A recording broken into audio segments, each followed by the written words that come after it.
The internment of hundreds of thousands of German prisoners of war, POWs in the continental United States during World War II represents a massive, yet often overlooked, logistical and strategic undertaking. This program was initiated not by overwhelming battlefield capture alone, but by a request from the United Kingdom, which lacked the capacity to house the growing number of Axis captives, particularly those from General Rommel's elite Afrika Korps I-II. Although initially unprepared for such a demographic influx, the United States ultimately housed approximately 425,000 German soldiers in roughly 700 main and auxiliary camps nationwide between 1942 and 1946. 3a.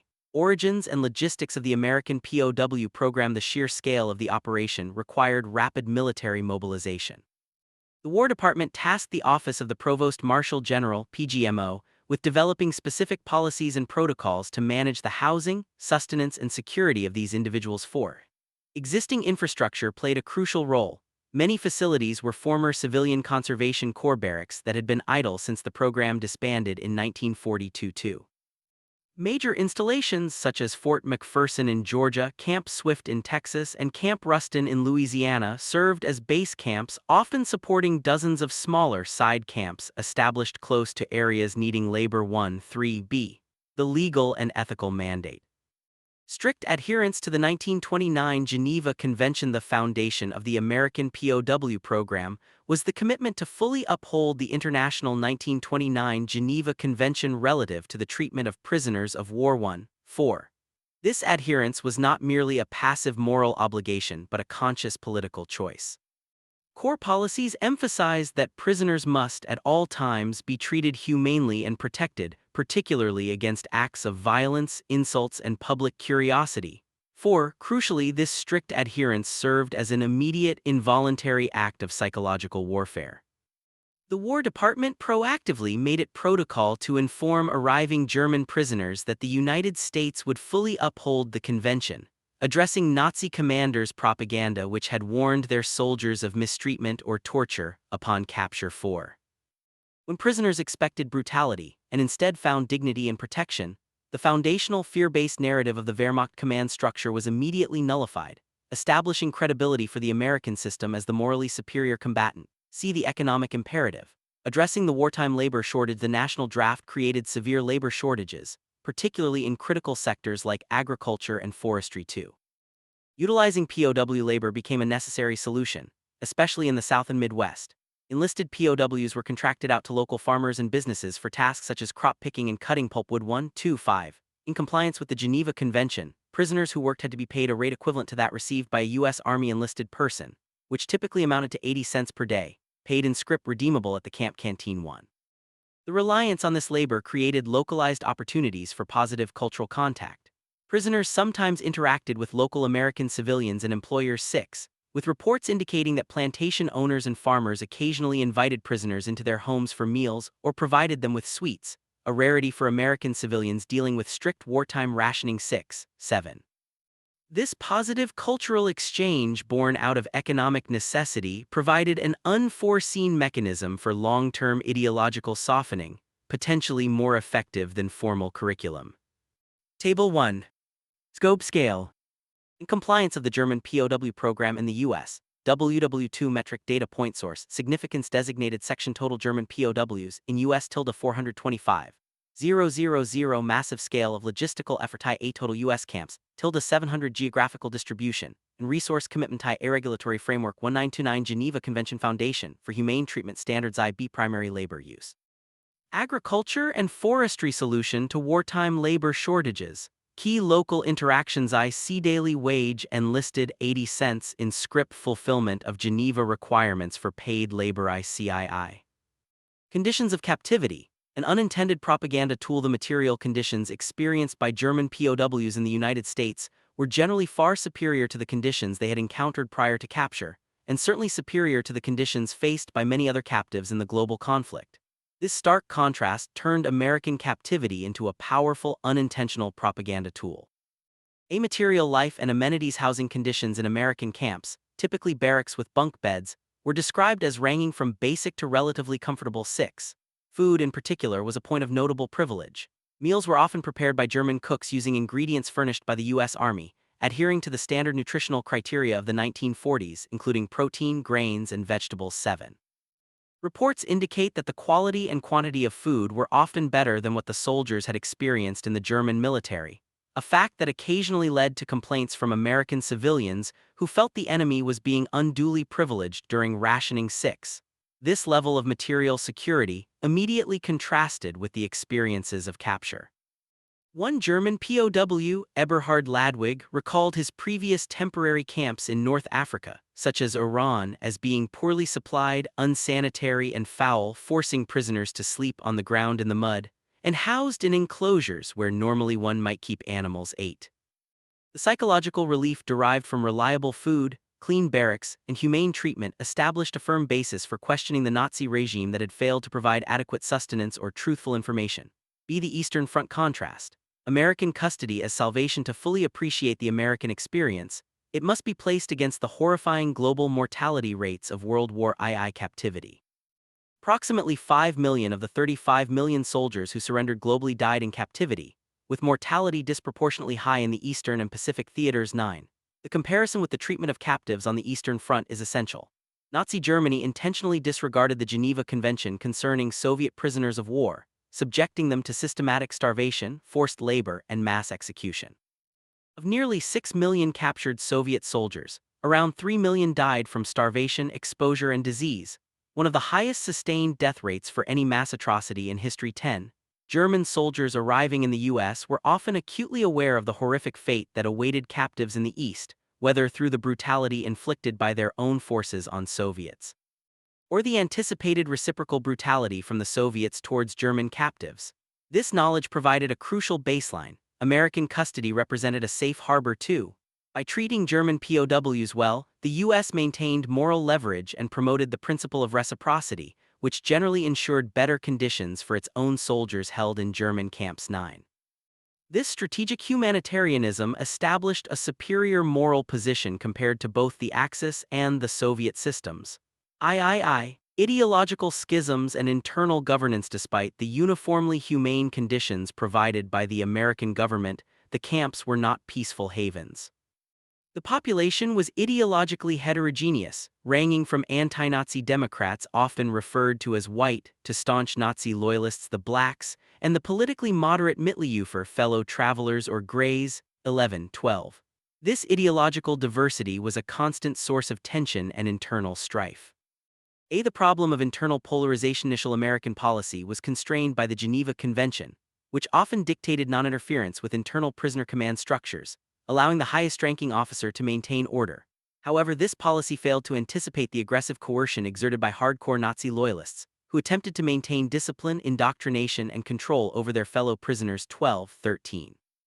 This critical failure allowed the control of moderate prisoners to fall under the direction of the radical fringe, risking the transformation of the camps into breeding grounds for persistent Nazism rather than centers for denazification. 12. The threat of internal violence was tangible. The case of Werner Drechsler, a U-boat machinist who repudiated his Nazi allegiance and worked with U.S. naval intelligence, serves as a grim example. Drechsler was discovered by loyalists and subsequently murdered, demonstrating the extreme danger faced by those who showed anti-Nazi leanings or collaborated with their captors. 14b. The segregation system, black, white, and gray. In response to this internal conflict and the need to protect receptive prisoners, American authorities, partially inspired by earlier British policy, implemented a strategic ideological classification system. This classification system prioritized psychological warfare goals over strict non-interference, recognizing that the political objective of denazification required intervention. The classification system divided the prisoners into 3 main categories, marked by patches on their uniforms. 11. Category A, white patch, reserved for anti-Nazis or those with democratic leanings. These individuals were viewed as the most receptive to re-education and were targeted for future leadership roles. 11. Category B, gray patch, Mitteleufer. These were the majority, compliant prisoners loyal to the regime but not actively engaged in Nazi actions. They constituted the general population for mass instruction efforts. CC plus, black patch, designated for ardent Nazi loyalists, often drawn from highly ideological units such as the SS, paratroopers, a Fallschirmjäger, or U-boat crews. These vociferous Nazis were isolated and strictly monitored to prevent coercion of others. 11. Separating these elements was essential for managing camp stability and creating an environment where democratic thought could potentially flourish without immediate intimidation or violent reprisal. 13. Roman 4. The architecture of psychological warfare. America's re-education strategy. Beyond providing humanitarian care, the United States pursued a direct program of ideological conversion, often dubbed the Idea Factory. This initiative reflected a uniquely American faith in education as a counter-fascist tool, blending humanistic scholarship with government policy. 15. The primary goal was to instill a democratic-leaning worldview in selected German inmates, cultivating a cadre of future leaders prepared for the reconstruction of a post-war democratic Germany. 16. A. Curriculum, media, and targeting. The re-education program utilized camp facilities to offer educational and cultural activities, including access to books and classes. 6. The program deployed both broad mass communication tools and highly targeted courses. The most visible mass effort was the German-language newspaper Der Ruf, The Call. Although overseen by U.S. authorities, the actual writing and editing staff were drawn from German Idea Factory workers aimed at influencing the general population. Category B. 16. However, this effort was widely rejected by the prisoners.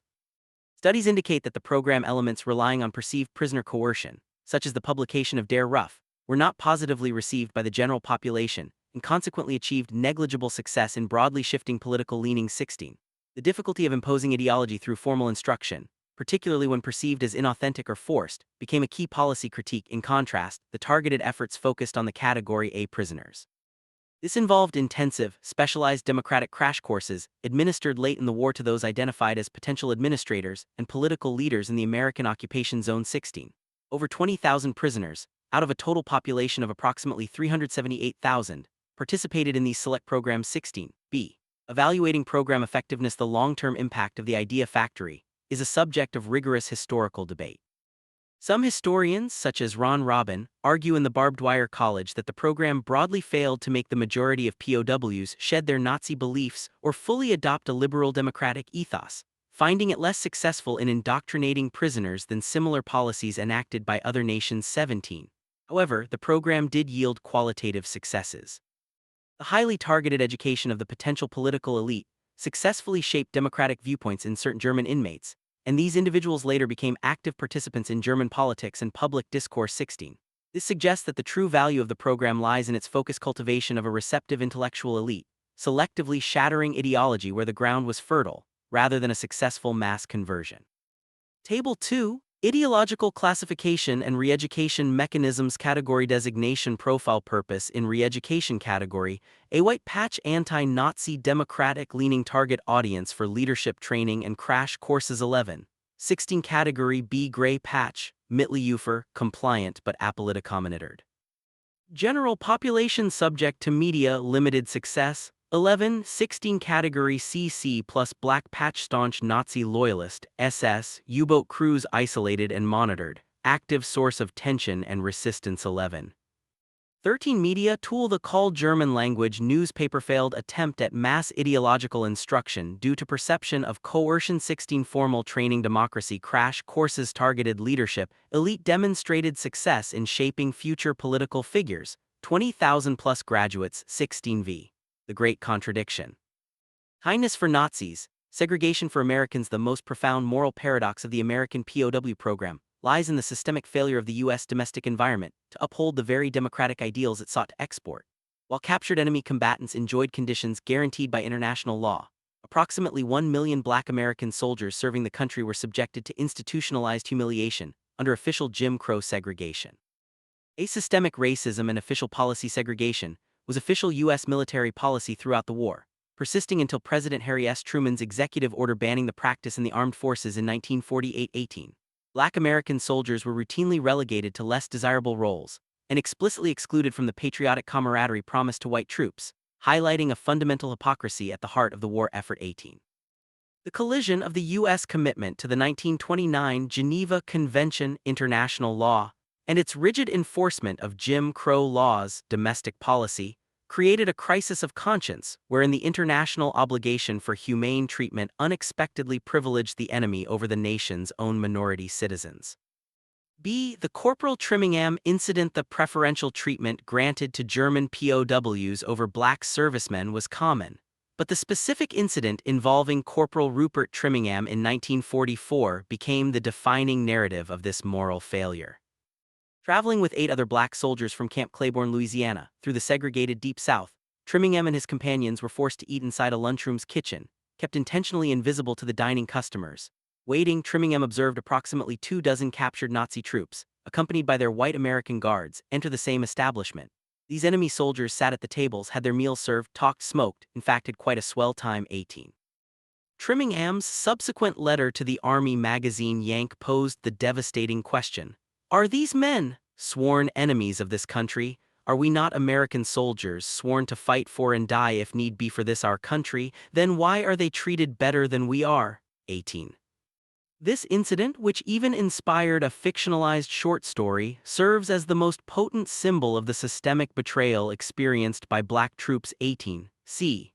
Differential access and hierarchy of race. The discrimination extended to fundamental access and authority. At facilities in Texas and Mississippi, German POWs were granted access to white latrines and water fountains, while black American soldiers were relegated to segregated facilities, effectively placing the tyrant over the liberator in terms of civic dignity. 18. Furthermore, racial hierarchy dictated job assignments and command authority. Black servicemen were sometimes assigned to humiliating roles, such as the disposal of human waste from the entire camp, including that of the POWs. 18. White officers explicitly barred black men from supervising POWs, enforcing the directive that colored boys are not allowed to detail or work as prisoners of war. 18. This systemic humiliation allowed captured Nazis to arrogantly walk around this field free and scoff at us. 18. This institutional racism provided the German prisoners with direct, observable evidence that America's claims to moral superiority and democratic unity were fundamentally fraudulent. John Hope Franklin, a noted historian, recalled being packed into a segregated coach section on a train, while German POWs laughed at them from their more spacious compartment. 18. As one black soldier wrote in 1944, the Germans openly interpreted the situation as meaning the black Yank is only good as a workhorse. 18. These observations profoundly undermined America's psychological warfare campaign, giving the Nazis a sense of undue relief and neutralizing the intended effect of the humane treatment. Compounding the irony, American racial and eugenic laws had been cited by radical Nazis in the 1930s as a legal precedent for their own discriminatory policies, meaning the U.S. was essentially operating under domestic laws that had inspired its enemies' fascist state. 19. 20. Table 3. The moral contradiction. German POWs versus Black American soldiers. Area of comparison: German POWs, enemy guests, Black American soldiers, U.S. citizens. Source of discrepancy: dining access received, table service in public dining hall. 18. Required to eat in the kitchen, kept invisible to customers. 18. Jim Crow segregation overriding military service facility access, granted use of white latrines and water fountains. 18. Segregated often into less desirable facilities. 18. Systemic U.S. racism and official military segregation. Labor authority could refuse to work for Black American soldiers. 18. Forbidden from supervising POWs by white officers. 18. Military hierarchy based on race. Neutralizing command authority. General treatment, humane treatment, guaranteed by international law. Geneva. 4. Subject to state-sanctioned humiliation and discrimination. 18. Collision of international ethics and domestic policy. VI. Repatriation and the long shadow of the American experience. The program concluded with the repatriation of prisoners, an effort that followed the targeted democratic crash courses designed to create a leadership cohort. 16. While most Axis POWs in Western Allied custody were repatriated shortly after the war, notable exceptions persisted for those held by the Soviets, who often remained incarcerated into the 1950s. 9. A. Measuring success and political legacy. The political legacy of the re-education program remains complex. The failure to convert the majority of the captured population contrasts with the qualitative success of cultivating a responsive elite who contributed to post-war German democracy. 16. 17. Ultimately, the success of post-war political reconstruction depended less on formal camp instruction and more on the acceptance of new structures by the German population and the effectiveness of personal relationships between the occupier and the occupied. 21. Furthermore, upon their return, German denazification transitioned rapidly from a moral imperative to a purely administrative procedure, signaling that the immediacy of political expediency and the growth of new nationalism often eclipsed the ideological training received in the camps. 22b. Personal transformation and enduring legacy. Where formal policy may have failed, human interaction succeeded. The true shattering of Nazi ideology was frequently a personal, involuntary experience catalyzed by the combination of sustained humane treatment and positive civilian contact. The diaries of former prisoners, such as Fritz Heber, who spent 16 months in an American POW camp, provide rich primary source evidence of deep personal reflection, identity crisis, and evolution away from the failed ideology of the Reich 23. The longevity of these bonds is striking. Numerous former prisoners maintained contact with their American employers and friends through correspondence after repatriation, and some eventually immigrated to the U.S., testifying to the genuine goodwill fostered in localized settings, particularly where their labor was essential too. Even in death, the U.S. maintained its commitment to humanitarian law. The few dozen German POWs who died while incarcerated were buried in national cemeteries, such as Fort Custer and Chattanooga National Cemetery 2, 3. This final act symbolized the American system's ultimate adherence to international ethics, even for the deceased enemy combatants whose ideology it sought to destroy.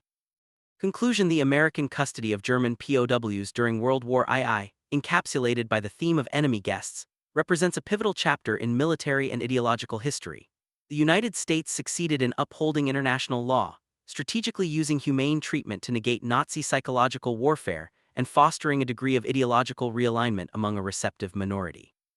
The relative comfort and security of American camps served as an immediate, involuntary counterpropaganda mechanism that contrasted starkly with the brutality of warfare and the horrors of captivity in other theaters. However, the program was fundamentally compromised by the persistent hypocrisy of America's domestic environment. The Jim Crow paradox, wherein captured Nazi soldiers were accorded privileges denied to Black American servicemen, neutralized the intended moral superiority of the United States, providing the enemy with direct evidence of American systemic racism. The enduring historical lesson of the enemy guests is that international humanitarian efforts, no matter how rigorously applied, cannot effectively advance democracy when they exist in direct contradiction to fundamental domestic injustices. Ultimately, the most successful agents of ideological change were not the official media organs or democracy crash courses, but the steady, humane conditions and simple kindness shown by local Americans, demonstrating a compelling counter-narrative to fascism one interaction at a time.